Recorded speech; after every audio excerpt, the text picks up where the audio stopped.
ये तो बहुत बड़ा अत्याचार है साहिब। आपकी दृष्टि 5 साल से बंगाल पर लगी हुई थी, इसलिए आपने एसआईआर के द्वारा बंगाल के लाखों वोटों को कैंची चलाकर उड़ा दिया।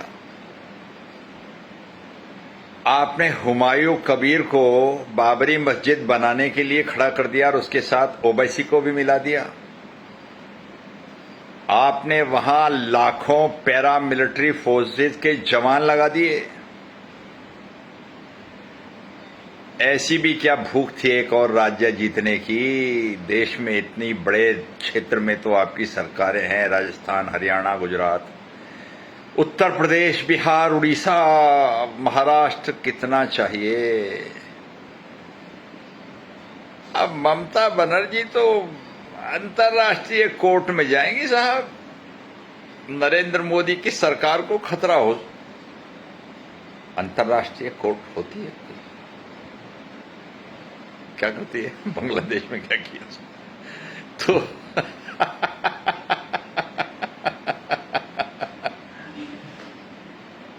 मैं हंस रहा हूं इस खुशी से कि बंगाल में जो आतताई शासन था वो समाप्त हो गया, मगर दिल के भीतर एक बहुत गहरा दर्द भी है कि 15 साल से मेरे बंगाल के भाइयों को क्या झेलना पड़ा। उत्तर प्रदेश में एक अतीक अहमद था जिसका भाई सड़कों से लड़कियों को उठाकर बलात्कार करता था और जिसका बेटा स्कूल के बाहर खड़ा होकर लड़कियां छांटता था। उत्तर प्रदेश में एक मुख्तार अंसारी था जिसने हत्याओं की लाइन लगा दी थी, मगर बंगाल में तो हर गली में अतीक अहमद और मुख्तार अंसारी बसते थे।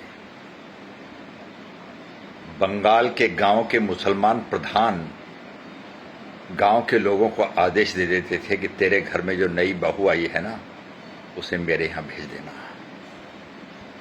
बंगाल के टीएमसी के कार्यकर्ता के नाम पर गुंडे विपक्षी दलों के घरों में घुसकर लड़कियों के साथ बलात्कार करते थे। 6 साल से 15 साल तक की लड़कियों के साथ बलात्कार करने के रिकॉर्ड है। और एक लड़की को अस्पताल में मार दिया गया तो ममता बनर्जी ने यह कहा कि वो डॉक्टर रात के समय वहां गई ही क्यों थी। 15 साल में 400 भारतीय जनता पार्टी कार्यकर्ताओं की हत्या, 2000 आम नागरिकों की धर्म के नाम पर हत्या, हिंदुओं के मंदिरों में ताला कि उनकी घंटी से अजान प्रभावित होती है, हिंदुओं के त्योहारों पर पाबंदी कि आज ताजिया निकलेगा, आप अपना धर्म कल मना लेना, और सड़कों पर चुंगी लगाकर अवैध वसूली। छोटी छोटी बातें हैं, मगर सबसे भयानक बात जो मैं आपको बताने जा रहा हूं, आपके रोंगटे खड़े हो जाएंगे। बंगाल, बांग्लादेश और म्यांमार के मुसलमानों को और रोहिंग्याओं को बंगाल में रास्ता देकर प्रवेश कराने और उन्हें पूरे देश में प्लांट करने का एक उद्योग बन गया था। बंगाल के रास्ते म्यांमार के रोहिंग्याओं को और बांग्लादेश के मियां मुसलमानों को बंगाल में आने की परमिशन दी जाती थी, उनके राशन कार्ड बनवाए जाते थे, उनको मकान और आर्थिक सुविधा दी जाती थी और उन्हें पूरे देश में, गुड़गांव में, गाजियाबाद में, नोएडा में, पूरे देश के अन्य शहरों में स्थापित करने का काम किया जाता था।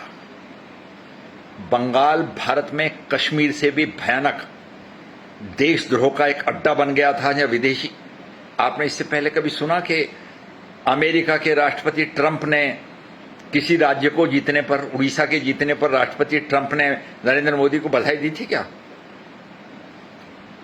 राजस्थान, उत्तर प्रदेश के जीतने पर बधाई दी थी क्या? आखिर अमेरिका का राष्ट्रपति तक बंगाल में भारतीय जनता पार्टी के जीतने से असहज क्यों हो गया? बंगाल पूरी दुनिया में राष्ट्र विरोधी शक्तियों का केंद्र बन गया था। किसी भी स्थिति में कितनी भी पुलिस लगाकर, कितनी भी मिलिट्री लगाकर, देश के कितने भी कार्यकर्ता लगाकर बंगाल को इस दानवी के हाथों से छुड़ाना बहुत जरूरी हो गया था।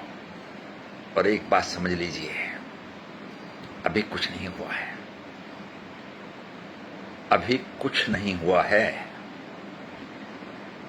जब तक बंगाल में कम से कम 10,000 लोगों के उत्तर प्रदेश की शैली में टांग में गोली नहीं मारी जाएगी और 1,000 लोगों के छाती में गोली नहीं मारी जाएगी, ना बंगाल का हिंदू सुरक्षित होगा, ना बंगाल का आम नागरिक सुरक्षित होगा। नरेंद्र मोदी जी, अमित शाह जी, बंगाल की औरतें रो रो कर, आंखों में आंसू बहा बहा कर आपको दुआएं दे रही हैं कि आपने हमें एक भयानक शासन से निकाल दिया। जहां हम रात को सोते थे तो पता नहीं होता था कि कब 4 गुंडे घर में घुस जाएंगे और हमारी 12 साल की बेटी को उठाकर ले जाएंगे, और शासन और सत्ता वाले ये कहेंगे कि आपको अपनी सुरक्षा का खुद इंतजाम करना चाहिए था। 200 रुपए की साड़ी पहनती हैं ना आप। एक सूचना के अनुसार आपका भतीजा इस वक्त भारत का सबसे अधिक पैसे वाला राजनीतिक व्यक्ति है। आप अंधी हो गई थी क्या? उसकी गुंडागर्दी जब पूरे बंगाल में चल रही थी आप रोक नहीं पाई?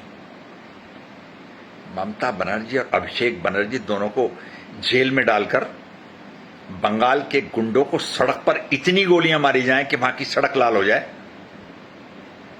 तब बंगाल की जनता को न्याय मिलेगा। उत्तर प्रदेश की शैली में जब तक बंगाल में लोगों को सुरक्षा प्रदान नहीं की जाएगी, तब तक पूरा न्याय नहीं मिलेगा। अभी अधूरा काम हुआ है। अमित शाह जी, नमस्कार।